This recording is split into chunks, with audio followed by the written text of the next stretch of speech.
Pada tutorial kali ini, kita akan membuat cutscene ketika player mendekati suatu objek tertentu. Di sini, dalam hal ini saya menggunakan cube ini untuk objek dimaksud.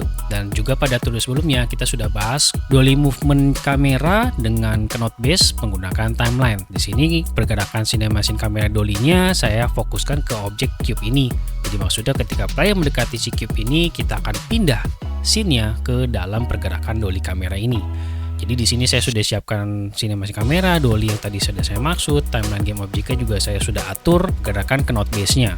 Berarti sekarang saya perlu menambahkan ke cinemation kamera yang untuk yang follow. Ya, kita kasih nama follow ya biar nggak membingungkan. Follow kamera ini tentunya kalian atur dulu ya supaya si follow-nya player, posisinya juga supaya jangan 0, mungkin 1, 2 cocok. Target offset trackingnya di leher, 1 seperti ini, mungkin terlalu jauh, saya bikin -2 mungkin. Nah, berarti kita akan coba bikin trigger. Triggernya itu kita bikin aja pakai game objek kosong, ya kita kasih namanya trigger start. Jadi kayak posisi dimana ketika player masuk, berarti akan jalan tuh animasinya. Kita perlu tambahin komponen collider, pastinya spare collider ini buat penanda seberapa besar area triggernya. Mungkin di sini radiusnya saya besarkan ya 5 mungkin. Nah, jadi nanti kalau player masuk ke area ini triggernya nyala untuk menjalankan animasi.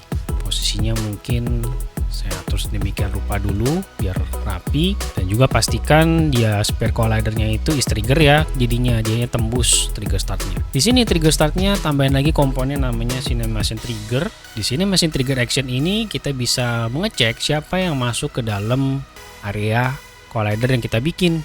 Kita tentunya centang pakai with tag ini nih, centang with tag, dan kita pastikan tag yang memasuki trigger start ini siapa. Dalam hal ini player kita pastikan tagnya apa, tagnya player ya. Tentunya kalian bisa atur sendiri menggunakan tag tertentu. Jadi di sini trigger startnya kita kembali with tagnya adalah player. Jadi player di sini ketika masuk berarti adalah on object enter.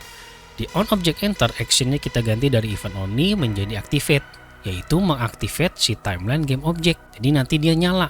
Jadi dengan kata lain, timeline game object jangan langsung posisi nyala, tapi di disable dulu, baru akan enable ketika player masuk ke dalam trigger start, dia player dan dia akan aktivasi timeline game object.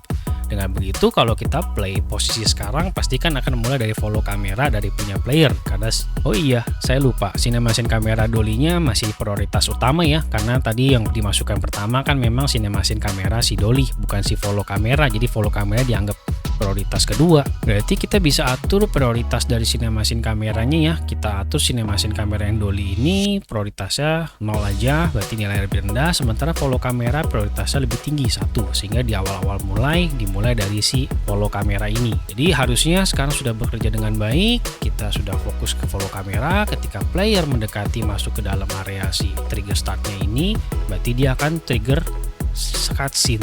Yap, sekian tutorial kita kali ini. Thank you for watching. Keep learning. Sampai jumpa di tutorial berikutnya.